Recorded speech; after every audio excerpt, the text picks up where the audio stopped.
Welcome back, everybody. Today we are going to do a deep dive, taking a look into the future, just a few years from now, at this really fascinating initiative called TATANKA.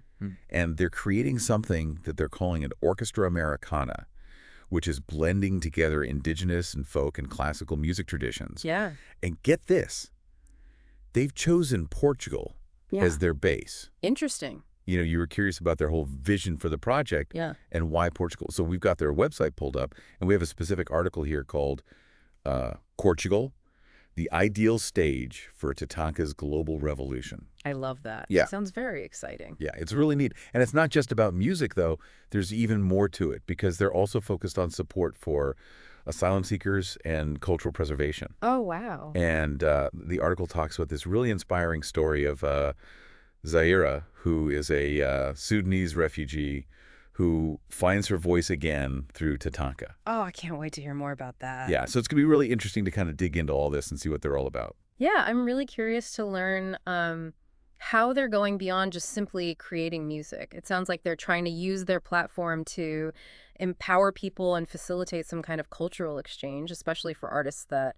often face a lot of barriers. Absolutely, yeah. It's a really interesting approach. Yeah, and I'm really interested in why they chose Portugal, because that seems very deliberate. Yeah. And I'd love to unpack that a bit and understand why they see it as the ideal stage for their vision. Yeah, definitely. So maybe we should just start with the basics. You know, what exactly is TATANKA, and what makes this orchestra Americana concept so unique? Okay, yeah. So TATANKA, their mission is to build this global ensemble, right? And they want this vibrant mix of indigenous and folk and classical traditions from all over the world, yeah. But they're trying to go beyond just performance. They're really dedicated to supporting asylum seekers and displaced artists, and they really want to help these people preserve their cultural heritage. But also, at the same time, they're trying to foster this sense of global artistic collaboration. So it's almost like music with a purpose. I like that. You know what I mean? Yeah, absolutely. Music with a purpose. Yeah. So, okay, I guess this is the big question. Why Portugal? Right. You know, there are a lot of countries out there Right. with rich musical histories and diverse cultures. Right, but it seems like they had some really specific criteria that they were looking for their base, and Portugal, I guess, really matched what they needed. So first of all, geographically, it's just a really strategic location because it's on the edge of Europe, which means that it's kind of a bridge between the Americas and Africa and the rest of Europe. So it's in a perfect position to foster this cultural exchange. Okay, so Portugal is not just geographically positioned well, but it's also like historically positioned well. Right. So, okay, what about the Portuguese music scene itself? I mean, that's got to be a big factor. Yeah. Because Portugal's musical landscape is already incredibly diverse, and they're very receptive to global sounds, you know. Yeah. Obviously, they have their own fado tradition, which is very soulful, but there's also this huge flourishing scene for world music. Yeah. And a lot of experimental sounds, too. So you have these festivals like FMM Signs and Boom Festival and NAS Alive, and they all have this very global and inclusive approach to music, which makes sense, you know. Yeah, it sounds like TATANKA would fit right in. Exactly, yeah. I wonder, did cost of living and cost of operating factor into their decision at all? You know, it really seems like it did. Okay. Because the article actually mentions that explicitly, that there are these economic advantages to being in Portugal compared to, like, London or Berlin. Yeah.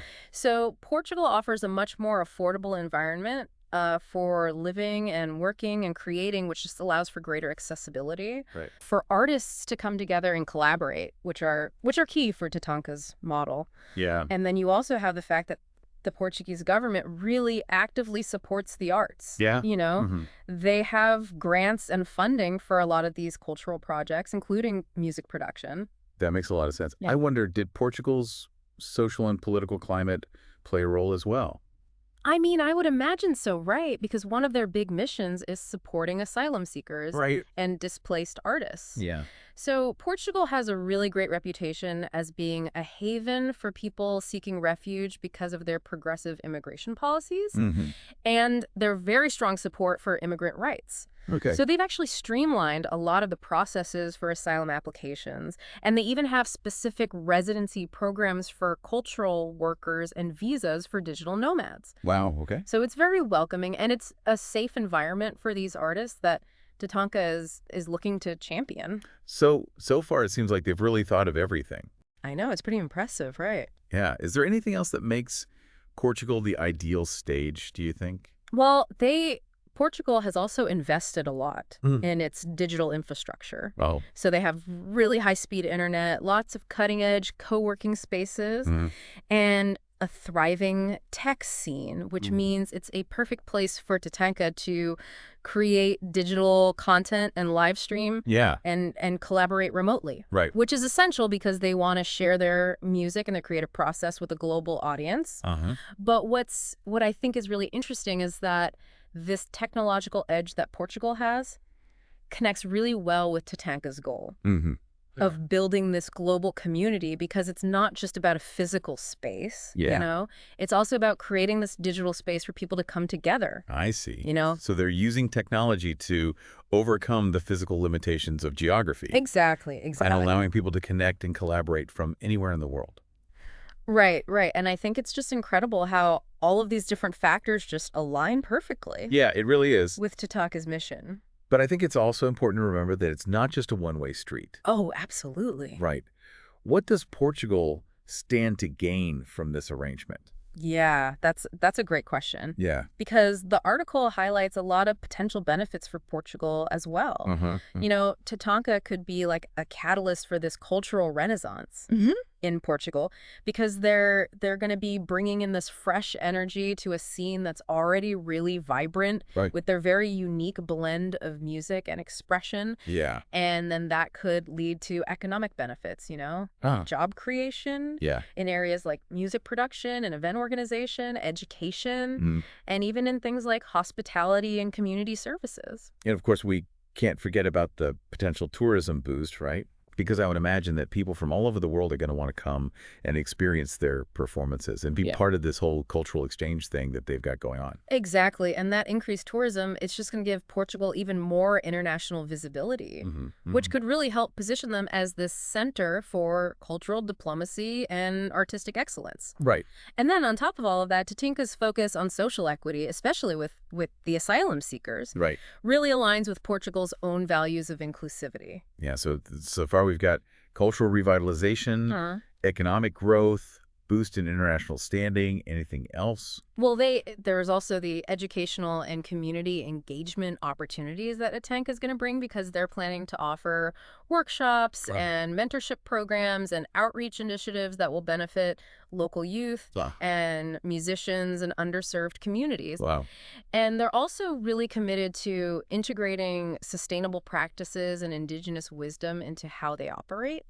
So they're also advocating for environmental stewardship and sustainable development in the region, which I think is really impressive, how they're trying to weave these social and environmental considerations into their artistic vision. Right. It's clear that they're about more than just music. They're really trying to make a difference. Yeah, absolutely. And I think now is a good time to transition into talking about 𝗧𝗧𝗧𝗧𝗧's story. Yeah. You mentioned her earlier, and it sounds like her story really embodies everything we've been discussing. It really does. So tell me about 𝗧𝗧𝗧𝗧. Okay. And how did she find her way to TATANKA? So imagine this. You have 𝗧𝗧𝗧𝗧, a Sudanese refugee, and she's forced to flee conflict, and all she can take with her is her 𝗧𝗧, which is a traditional pear-shaped instrument in the memories of her musical heritage, you know? Okay. So everything familiar is gone, and she arrives in Portugal, and she feels lost and alone, you know, unsure if she'll ever find her place again or even make music again. Yeah. And then one evening, she's wandering through Lisbon.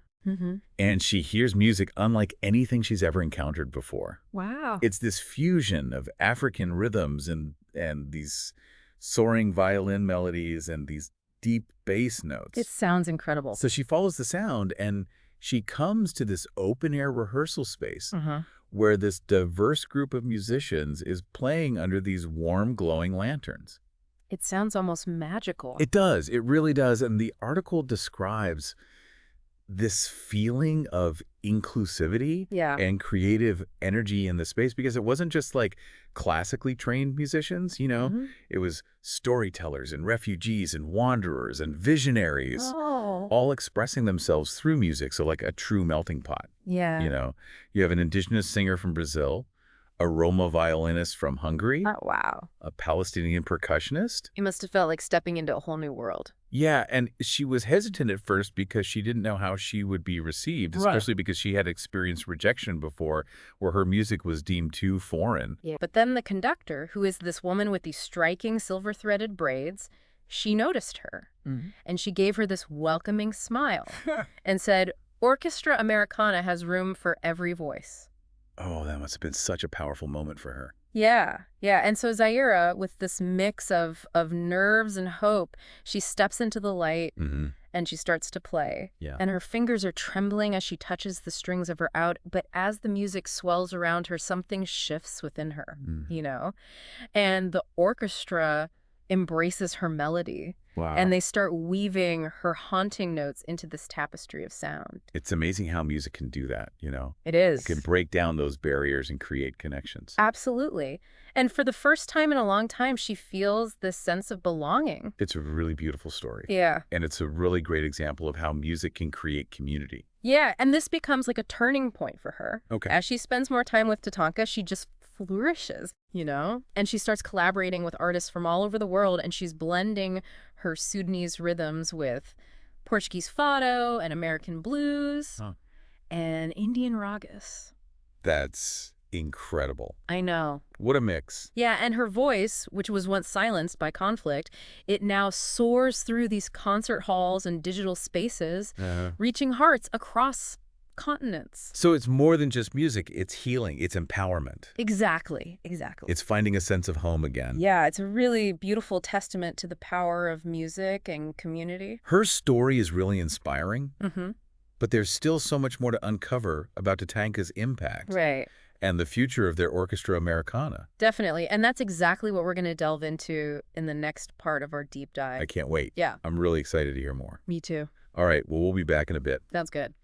So 𝗧𝗧𝗧's story is just such a powerful example of how TATANKA is providing this platform for marginalized voices. It really is. But beyond these individual stories, Yeah. how does their whole model translate into a broader impact, something tangible? Well, they've really taken this multifaceted approach, Okay. We've talked about how they support asylum seekers and their emphasis on this cross-cultural collaboration and their educational initiatives, right? Right. So maybe we should dig a little deeper and look at how these things translate into real-world outcomes. Okay, yeah, let's start with their work with asylum seekers. Okay.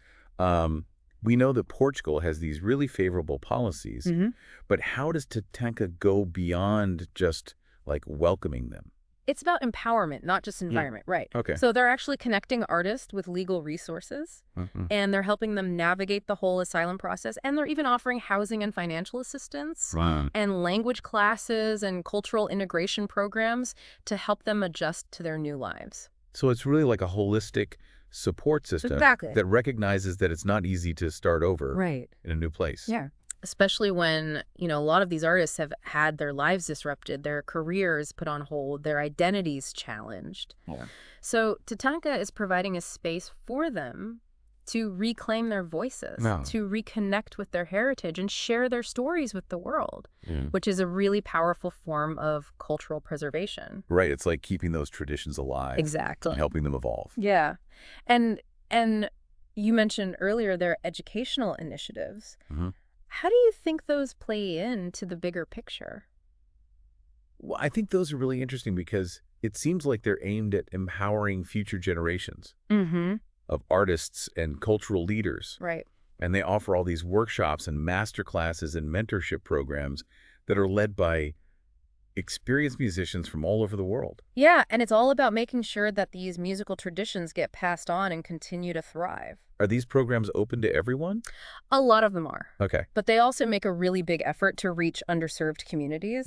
And, young people who maybe wouldn't otherwise have these opportunities. I see. So it's about breaking down those barriers to artistic expression. Exactly, and creating this more inclusive and equitable music world. It's really inspiring. It is, isn't it? And it really seems like their impact goes way beyond Portugal. Well, for sure. I mean, you have live streaming and digital collaborations and international tours. Yeah. So they're building this global community that celebrates diversity and artistic expression, and they're connecting with audiences all over the world, sharing their music and promoting cross-cultural understanding. It's amazing what they're doing with technology. It really is, and it makes you wonder about music's potential to, like, address some of the challenges that we face globally. Yeah. You know, like, can it really help bridge those divides and foster empathy between people? It's a really interesting question. Yeah, I think it's a question worth exploring because music has always had this unique power to transcend boundaries and connect people emotionally and spark dialogue, right? And TATANKA is like a really compelling example of how we can harness music for positive change. I mean, their model is still pretty new, but it gives us some really valuable insights into how we can create a more inclusive and harmonious world through music. It's a good reminder that art can be a powerful force for good in the world. Yeah, it really is. And TATANKA's story is just beginning. Yeah. So it'll be interesting to see how it unfolds in the years to come. I think so, too. I think it would be helpful for our listeners if we just kind of recap what we've learned so far. Okay, yeah. You know, we've covered a lot of ground about their mission and why they chose Portugal, and we've talked about 𝗧𝗧𝗧𝗔𝗧𝗧 story and the broader implications of their model. So what are some of the key takeaways that you think are important for our listeners to consider? Well, I think the biggest takeaway is that music is more than just entertainment. It's a really powerful tool for connection and healing and social change. Yeah. And TATANKA really embodies that, you know. They've created this space where diverse voices are celebrated and cultural heritage is preserved and artistic expression becomes a catalyst for positive change. Yeah, it's like they're showing us that even in the midst of all of these global challenges, there are people out there who are really dedicated to creating a better world and using their talents and resources to make a difference, you know? I agree. And I think before we move on to the last part of our deep dive, I'd like to leave our listeners with a question. Okay. How can we apply these principles of inclusion and collaboration and artistic empowerment that TATANKA is using to our own communities? Can we use music as a tool to bridge divides and celebrate diversity and create positive change in our own lives? Those are great questions. Thank you. And as we transition to the final part of our deep dive, I'm really excited to hear about TATA's future and how they're hoping to spread their vision globally. We've seen how TATANKA is making a difference in Portugal. Yeah. But it feels like their vision is way bigger than just Portugal. Oh, definitely. You know? So what does the future hold for them? What are they hoping to do? Well, their goals extend way beyond just Portugal, that's for sure. Okay. I mean, they're not just building an orchestra, they're building a movement. Oh, wow. Remember the whole concept of orchestra Americana? Right. It's not about just having one single ensemble, you know? They're trying to establish a global network of musicians and artists and cultural ambassadors who are all united by their commitment to diversity and inclusivity and artistic excellence. So are they thinking about like setting up similar centers in other countries? It's ambitious. It is ambitious, but the article does hint that they're working on developing satellite locations in different regions, and each one would have its own cultural focus. Okay. So, you know, imagine a TATANKA center in South America dedicated to preserving indigenous musical traditions of the Amazon, or one in Africa focused on the continent's rhythms and storytelling traditions. It's really cool. It's incredible, right? This like global tapestry of music and cultural exchange. So how do they plan to like connect all of these different centers? Well, they're using technology a lot. Okay. Like they're developing these virtual reality experiences, and they're even exploring AI. Really? Yeah. Wow. To help people collaborate and share knowledge across continents. So they're really pushing the boundaries of what's possible in terms of global artistic collaboration. That's so cool. I know, it's very exciting. Yeah. But obviously these are really big plans, and it makes you wonder, how are they going to pay for all of this? Right. Like, how are they going to sustain these ambitions? Yeah. Well, they have this multifaceted approach. Yeah. So they're actively trying to get funding from philanthropic organizations and, government grants and private investors who believe in what they're doing. Right.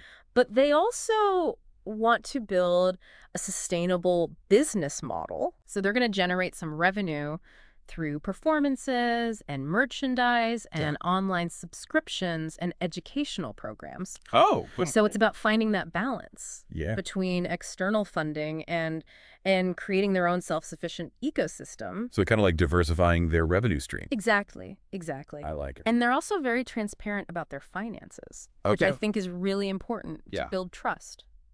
Absolutely. So they publish updates and reports on their website so anyone can see where the money's going. That makes sense. And we've talked about Zaïre's story. Right. But there's so many more out there. Yeah. Think about the indigenous elder from North America who's rediscovering these ancestral songs, or the young refugee from Syria who finds comfort in the familiar rhythms of home, or the aspiring musician from Portugal who discovers these new creative pathways through collaboration. It's a really beautiful vision. It is. Of how music can bring people together. Yeah, and their vision is really bold. Yeah. But it's grounded in this simple but really profound belief in music's power to connect people and inspire them. I think this has been a really insightful deep dive. Yeah, me too. It's made me feel really optimistic, Oh, I know. Like TATANKA is showing us that music can be more than just entertainment. Absolutely. It can be a force for good in the world. Yeah, they're creating a movement that has the potential to inspire all of us to think differently about art and the role it plays in our lives and in the world. What a great note to end on. I know, right? To our listeners, we really encourage you to check out TATANKA. Yes. And explore what they're all about. Their website is full of amazing stories and information and really beautiful music. Yeah, who knows? You might even be inspired to start a movement of your own. Yeah, you never know. All right, well, until next time, keep diving. Sounds good.